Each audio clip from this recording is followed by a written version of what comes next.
Ini contoh lagi ya, misalkan X adalah kondisi sebenarnya ya. Kategorinya 1 sakit, 2 tidak sakit ya. Y ini hasil uji diagnostiknya, 1 positif, 2 negatif. Nah, kita menghitung sensitivitas itu artinya kita hitung peluang Y sama dengan 1 jika diketahui X-nya sama dengan 1.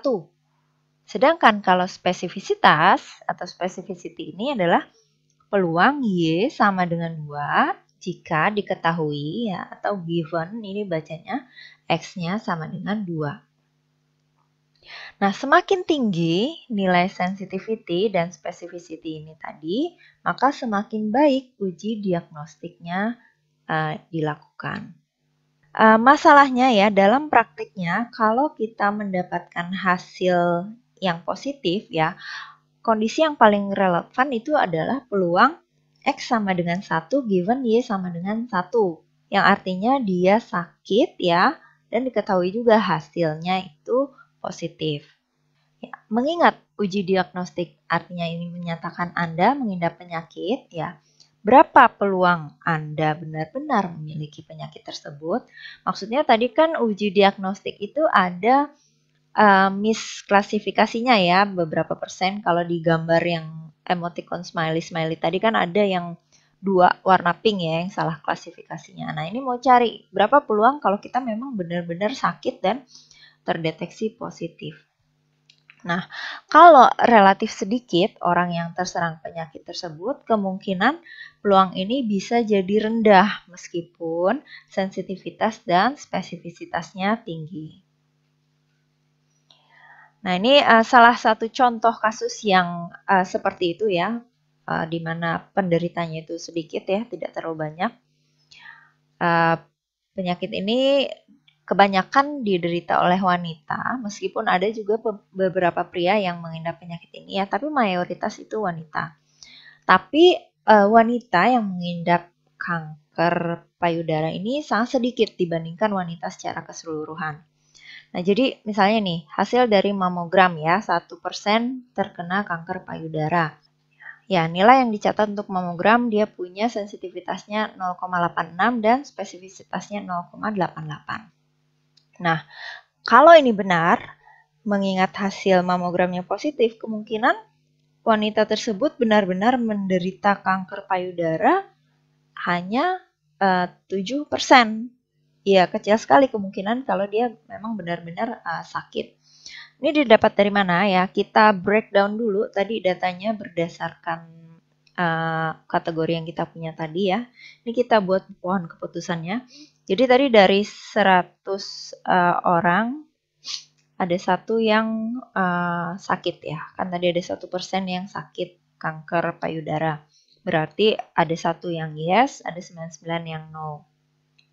Nah, dari hasil tes diagnostiknya ini yang positif dan terdeteksi positif itu ya karena kan memang ini cuma 1 ya, jadi di sini 1, sedangkan yang negatif terdeteksi negatif ini ada 87 dan yang tidak sakit terdeteksi positif ada 12. Ya, penjelasan mengenai pohon keputusan ini juga lebih detailnya bisa kalian cek di buku Agresti ya. Nah, di bab 2 ya, di situ diceritakan mengenai diagram ini. Oke, saya lanjutkan ya. Jadi yang pertama kita cari peluang seseorang sakit ya. Ini berarti 1 dibagi dengan 100. Yang kedua adalah peluang dia positif ya kalau diketahui dia memang benar-benar sakit. Peluang Y sama dengan 1 given X sama dengan 1. Nah, ini berarti yang di sini 1 dibagi 1 ya.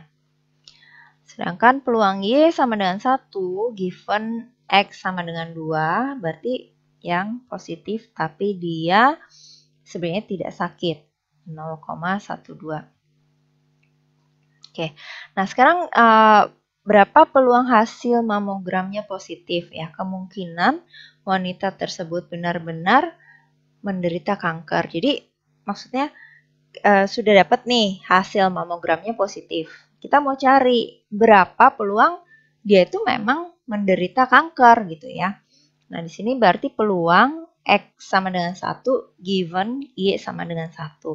Nah, sedangkan tadi yang bisa langsung kita hitung dari gambar ini kan peluang Y sama dengan 1 given X sama dengan 1. Yang ditanyakan kebalikannya. Nah, bagaimana kita bisa memecahkan ini? Masih ingat dengan teorema Bayes ya? Di pelajaran metode statistika pada materi peluang itu dibahas mengenai teorema Bayes. Ya, nanti penjelasan lebih detail mengenai teorema Bayes nanti kalian bisa cek di video saya ya. Nanti akan saya kasih linknya. Nah, ini kita langsung masuk saja gunakan teorema Bayes untuk menghitungnya ya. Jadi untuk menghitung peluang X sama dengan 1, given Y sama dengan 1 itu kita bisa mengalihkan ya.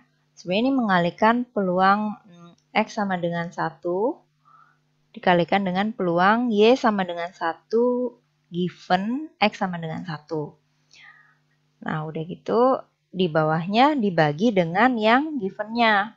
Given-nya ini peluang Y sama dengan 1. Artinya apa? Artinya kita harus nyari semua yang Y-nya sama dengan 1 kan berarti yang ini ya, yang positif-positif. Nah, ini nanti kita jumlahin. Nah, ini makanya peluang X sama dengan 1.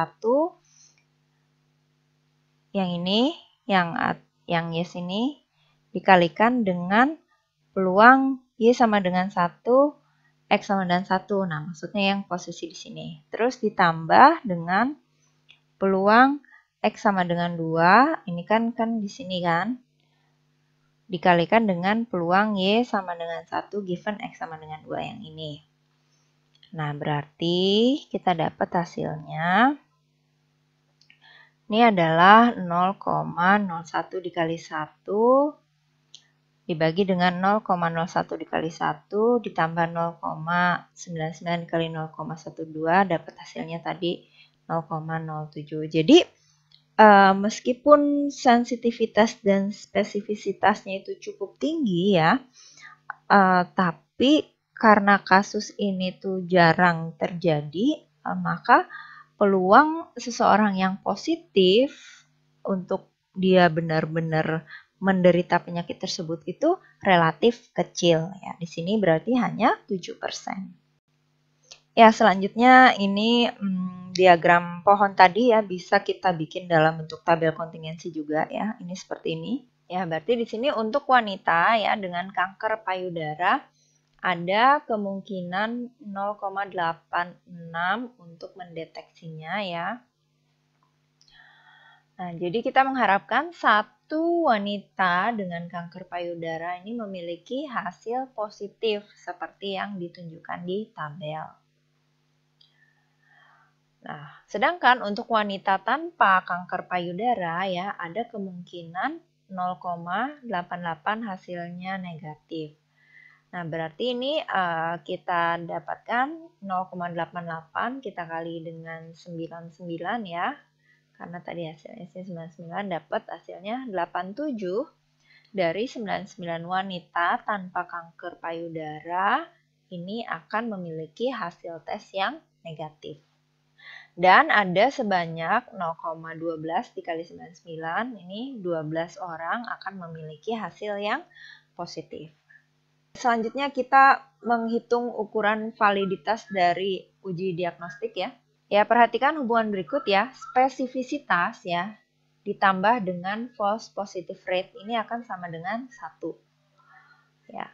Jadi spesifisitas di sini diperoleh dari D pada tabel itu D berarti yang ini ya.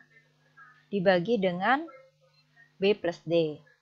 Sedangkan false positive rate adalah B dibagi dengan B plus D. Nah, kalau spesifisitasnya meningkat ya, maka false positive rate-nya menurun. Sedangkan jika spesifisitasnya menurun, kebalikannya false positive rate-nya akan meningkat ya, karena tadi totalnya sama dengan 1. Ya, selanjutnya sensitivitas ditambah dengan false negative rate ini sama dengan 1 ya. Sensitivitas kan kita dapat dari yang A dibagi dengan A plus C ya. Sedangkan false negative rate ini adalah C dibagi dengan A plus C. Ya, selanjutnya kita lihat ya keterkaitan antara sensitivitas dan spesifisitas ya. Ini kondisi orang yang normal ya, dan ini orang yang punya penyakit. Bisa dilihat pada kondisi real ini sebarannya tidak benar-benar terpisah ya, masih ada sedikit yang tumpang tindih di antara keduanya. Nah, ini kalau kita ubah-ubah ambang batasnya atau threshold-nya ya, ini akan mempengaruhi besaran nilai sensitivitas dan spesifisitasnya. Nah, ini kita coba ya menyesuaikan nilai-nilai sensitivitas dan spesifisitas. Nah, ini kalau ini yang normal ya, ini yang punya penyakit ya. Ini kalau ambang batasnya di sini, berarti yang normal dan terdeteksi penyakit ada sebanyak daerah arsiran ini. Ya. Sekarang coba kita geser ke kanan ya. Nah, kalau di daerah sini ya, bisa kita lihat ya, yang ini false positif ya, dimana yang orang sehat dideteksi sakit, dan ini false negatif, orang yang sakit terdeteksi dia negatif gitu ya, sehat. Kita coba lagi, kalau kita geser lagi threshold-nya atau ambang batasnya gimana.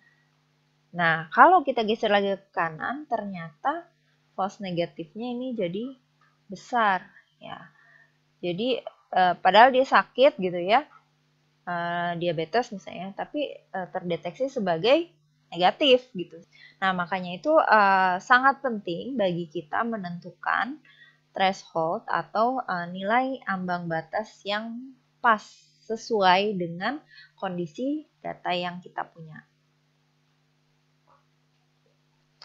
Oke, nah ini sebaran hasil tes kuantitatif antara orang yang misalnya sakit dengan yang tidak sakit ya. Ini ilustrasi ya. Situasi idealnya kan seperti ini ya. Kedua sebaran dari kedua kondisi tersebut benar-benar terpisah, saling terpisah seperti ini. Nah, ini adalah threshold-nya atau nilai ambang batasnya ya. Nah, sedangkan ya realitanya tuh seperti ini. Sebaran keduanya tuh saling menumpuk gitu ya. Ada yang bagian yang menumpuk gitu ya, meski tidak semuanya. Ini akan membuat kita susah menentukan threshold-nya itu yang pas di mana. Nah, kalau kondisinya seperti ini emang paling pas ambang batasnya yang di batas pertemuan ini nih. Jadi nilai false negatif dan false positifnya itu minimal. Nah, kalau kita turunin tadi kan threshold-nya, efeknya akan menambah false positif kan. Sedangkan kalau misalnya ini threshold-nya diturunin, false positifnya akan naik ya. Nanti efeknya apa? Efeknya ke rumus ini naik, berarti sensitivitasnya naik, spesifisitasnya akan turun. Nah, sedangkan kalau threshold-nya kita naikkan ya, ini akan menambah yang namanya false negatif kan. Ya, jadi nanti efeknya kalau false negatifnya ini naik ya, seperti ini. Nanti sensitivitasnya turun, spesifisitasnya akan naik. Pertanyaannya pasti kan, jadi mana sih yang lebih kita pilih ya, atau mana yang lebih kita dahulukan, sensitivitas yang tinggi atau spesifisitas yang tinggi? Nah, jawabannya tergantung. Kalau misalnya kita mengidap penyakit fatal ya, yang tanpa pengobatan, seperti misalnya kalau untuk kasus awal-awal AIDS ini, optimalkan saja spesifisitasnya. Jadi yang tidak sakit terdeteksi sebagai negatif. Sedangkan kalau kita melakukan screening ya untuk mencegah penularan penyakit yang dapat dicegah, misalnya screening untuk HIV ya pada donor darah, jangan sampai orang yang donor darah ini mengidap HIV gitu. Yang di sini yang kita optimalkan adalah sensitivitasnya.